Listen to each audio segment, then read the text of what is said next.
Welcome to another live edition of Clips and Dip. We've been doing a whole mess of these lately because there's been a lot of summer league. And now we actually have some Clippers news. Russell Westbrook has been traded from the LA Clippers. They're sending Russ and a second-round pick swap in cash to the Utah Jazz and a sign-and-trade deal for Kris Dunn, which this has been, what, I don't know, long professed law. It's been seen from a mile away. It feels like there's been so many allusions to this, but that's what happens. Kris Dunn is going to slot in probably as the second. Okay, the first couple of people in the chat are very excited, which is good. Also, forgive me. I'm going to be eating a bagel sandwich at some point because I'm starving. We're just going to do a quick one. Adam Oslin's going to pop in. Hey, speak of the devil, there he is. Adam Oslin joining. Whoa, not the view we need. Adam Oslin joining, seemingly in his funeral. Oh, I thought you were wearing all black for it. What's up, buddy? I wouldn't do that to Russ. It's not like that. Some of his stands, yeah, they're hurting today, and obviously, they should be happy. The amount of incoming that we have taken the last year over Russell Westbrook, with just pointing out the obvious that James Harden is a much better player, especially at this point. I'm happy that he's going to get an opportunity, I guess, to go to the Denver Nuggets. That's what the buyout is going to be.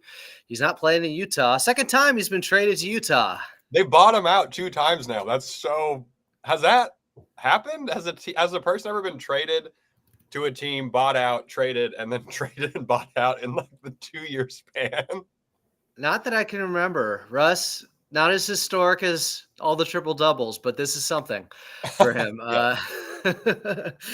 I'm excited about Kris Dunn. I'm not the fan that Dr. Shapp is, but I am a fan. I'm not either, but the advanced stats love Kris Dunn, and he plays good defense. So he is one of the elite perimeter defenders, on-ball defenders, point of attack defenders in the league that we've seen over the last, decade or so. He has been really good in that area. He's not great offensively, so he doesn't get the minutes, but in 15 to 20 minutes per night as a backup guard for your team, that is definitely helpful to this Clippers team that we've talked about. They're revamping in a way where you can see, and it's not like we didn't see this coming. The reports have been out there for a bit, and there was a snag with the Kris Dunn trade. Apparently it was Utah Jazz agreeing to Russell Westbrook, but we've been talking about a more defensive-oriented Clippers group this year, and that seems to be where they're heading with bringing back Batum, Derek Jones Jr. Again, guys, the last 70 games of last season, the Clippers were 21st defensively. So bad. A bottom 9 defensive team for 70 games of last season. That's not good enough. So we do expect them to take a step back offensively, but defensively, if they can get around being a top 10 defense this year, and if they could stay within being a top 12 offense, they'll still be very competitive. Yeah, I mean, and especially the Kris Dunn defensive stuff really lines up with what the quotes we've seen. I think Law got him from Derek Jones Jr. about how he's like, I'm here to guard the best player every night. It's exactly what I want to do. We're building these guys around Kawhi Leonard, who's going to have those short spurts of very good defense to help him not have to do that the whole game. So I'm really excited for the defensive angle. We're going to talk more about Summer League on tomorrow's pod, but Jordan Miller's doing some things that are making me think he's going to be lower on the rotation in a good way. But I don't know. I hope the Russ era was up and down for the Clippers. Usually is. I love Russell Westbrook. Respectfully, you're totally correct. Innately an erratic player with very volatile play. And I wasn't saying it jokingly recently, but he's become almost, we'll see what happens in Denver, but a 0-level scorer. He's not getting stuff to go at the rim anymore.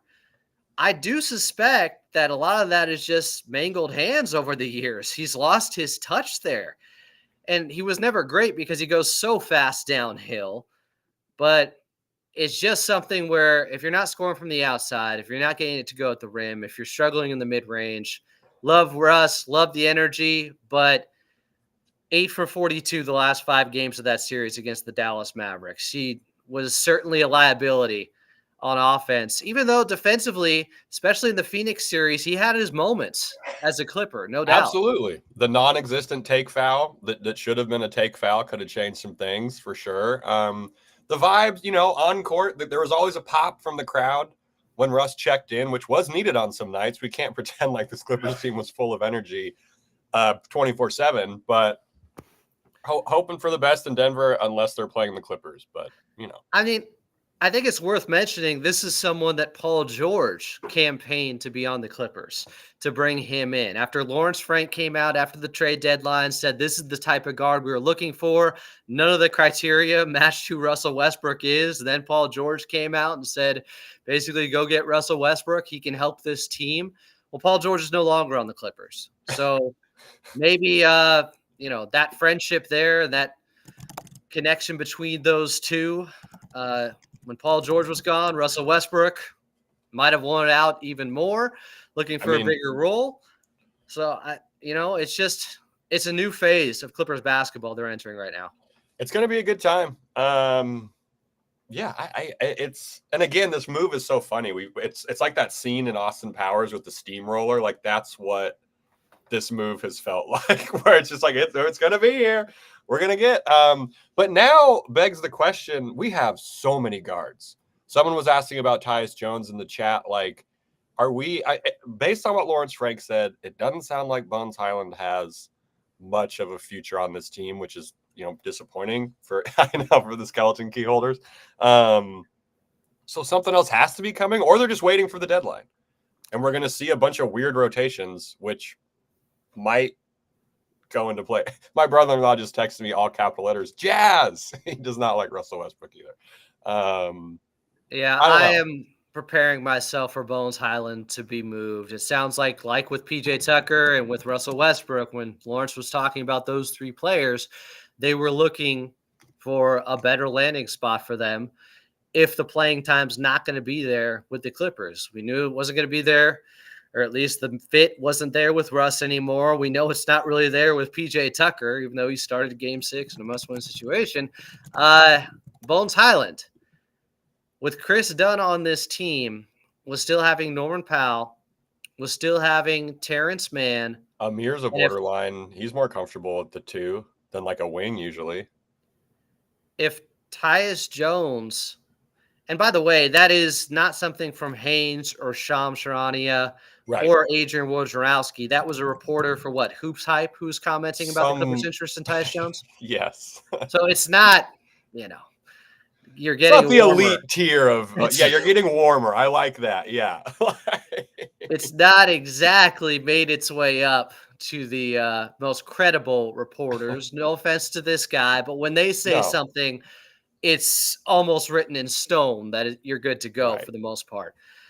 We'll see. I talked about him a little bit when I was doing the live on Sunday after the Clippers' second Summer League game, and I love Tyus Jones, but you mentioned it, the logjam there at the guard position right now for a team that I do think within the front office structurally, they want to get back to having more wings, if anything, not so many guards out there. They've done a little bit of consolidation with the guards over the years with no more John Wall, no more Reggie Jackson, no more Luke Kennard, but they still have a few. Now, maybe you could make the argument, okay, Bones could work playing next to Kris Dunn because Kris Dunn's so much better defensively, but then you throw in Norm to that mix, it doesn't seem like that is a second unit that is built for success. And you'd be running into 3 guard situations all the time, or at least one guy just not playing, which is the situation they're trying to get away from right now with Bones Highland, who was obviously unhappy with that. And also, it's opening up a spot if you're able to move one of these guys for somebody like Jordan Miller, who is thriving, who is arguably the best player right now in Summer League. Absolutely. So him or Kobe Brown or one of these other guys, one of these young guys needs minutes this season. We're getting smaller, right? Like we added Derek Jones Jr. Like, oh, great. We're kind of getting some sized up. And now we just have all these guards. So we are effectively a small team. right now. And I don't want Olive Garden again. I don't want to go back to Olive Garden ever. Especially at the moment, it looks like Kawhi is still guarding up at the 4 position, is where Right. he's going to be starting, just like last season. What does that mean for wear and tear on the knee? I don't know. It didn't seem like that was necessarily the reason it happened last year at the very end of the season after he played almost 70 games, that it was having him at the 4. I don't think it's ideal, but they just don't have that option yet. So are they still looking for a 4? Breaking news from Law Murray. We've been breaking some really solid tweets here. Kris Dunn basically out. Or Tyus Jones basically out. For those who believe things that made no sense, let me also confirm that the Clippers were never in on Tyus Jones, and this transaction finally closing for Kris Dunn ends all of that talk. So shout out Law Murray for providing that information, which helps us. I'm going to go ahead and update our outline for tomorrow. I don't see Bones Highland on that depth chart there. Oh, no. I don't see it. I don't see PJ Tucker either. So that, I mean, that, and this literally what we were just saying, this makes sense. Tyus Jones is very good. This isn't a knock on Tyus Jones, but that would be, to put it in NorCal speak, hella guards to have on the team if they also traded for Tyus Jones. Well, maybe it's also, I mean, people are talking about giving up PJ Tucker and Norm or Man for him. Maybe it's just, I think he's a free agent, but if he wants to go to a certain destination, it would likely be an assign and trade via the Washington Wizards, would be helping him out. I know Michael Winger works there now as the president of basketball operations. He was the Clippers GM over the past couple of seasons before this last one. I don't know if he's helping out the Clippers so much that he's just taking PJ Tucker to get rid of Tyus Jones, who also could be making so much more money. It could put the Clippers into the luxury tax. It may just be unrealistic.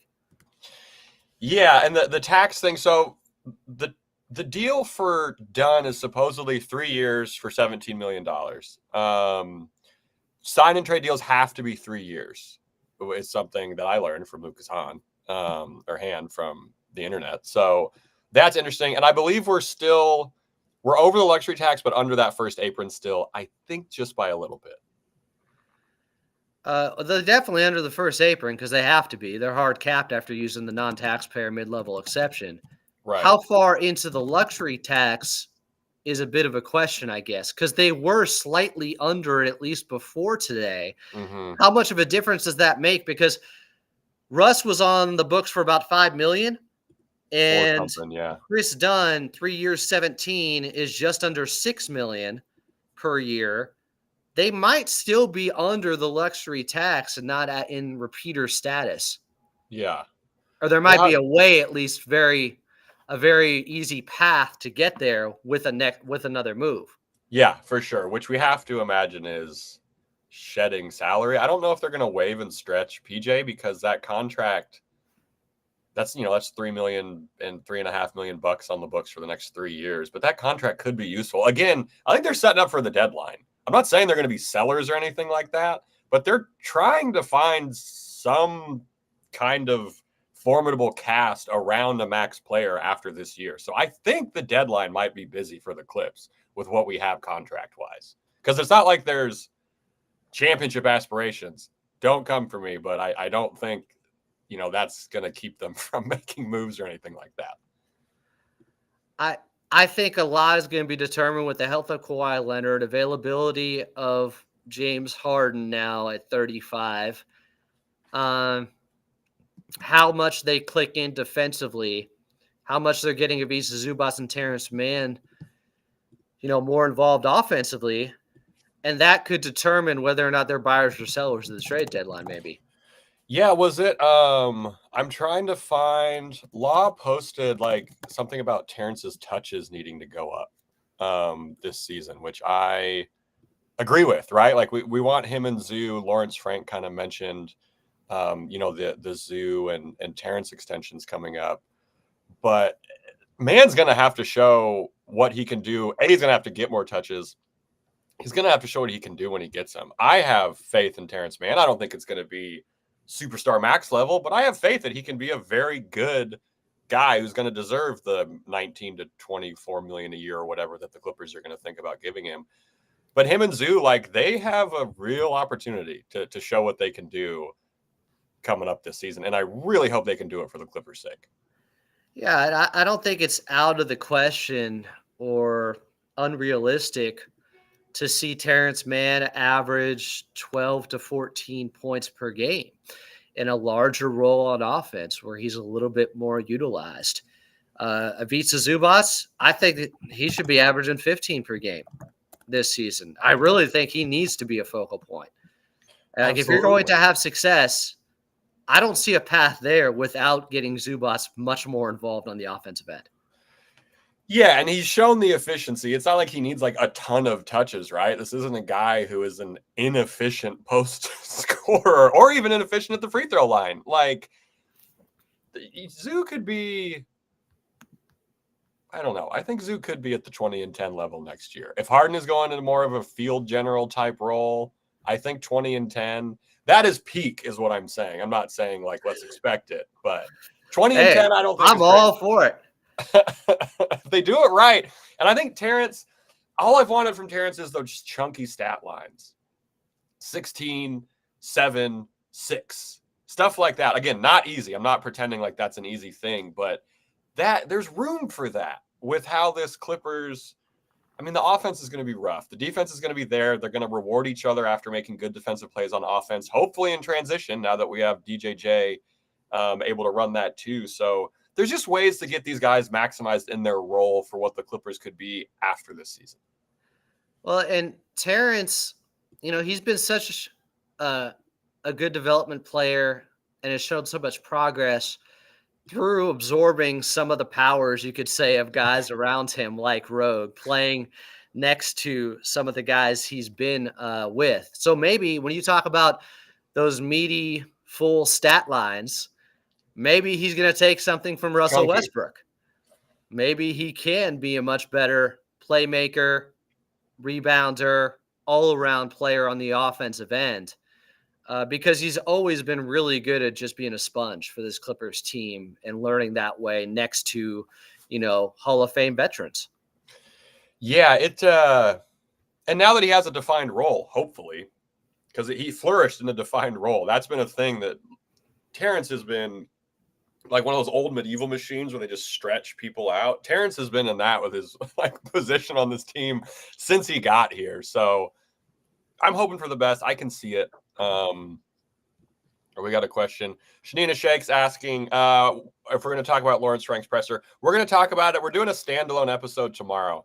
So we're going to all three talk about Lawrence Frank's presser and the Levine stuff and stuff like that. And as well as the, I would say, wildly successful Clippers Summer League run up to this point. I know we're going to talk about that tomorrow, but this Summer League has gone as well as it possibly could have, I think. If you wanted to see development from two guys who can actually get rotation minutes.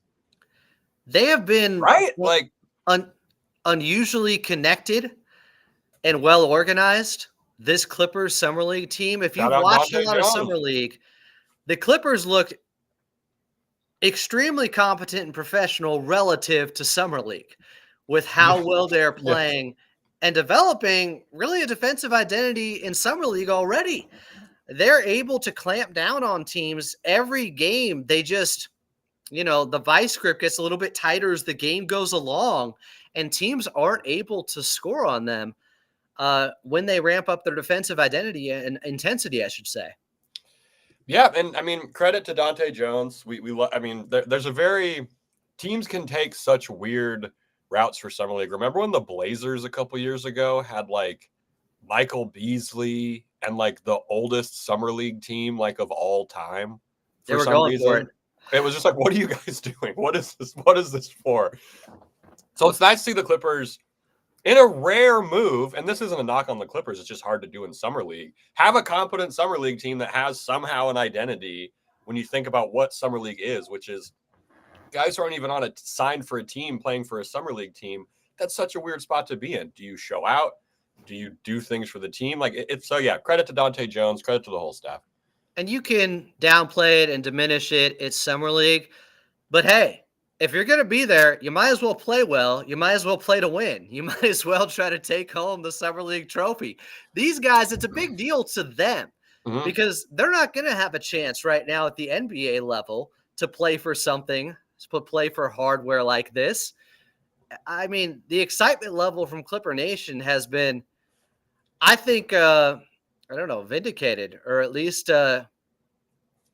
it's been warranted because of Absolutely, how yes. well Jordan Miller has played, because of how Kobe, didn't play that great the first game. The last couple of games, he's really come around. Moussa Diabate last game was very good.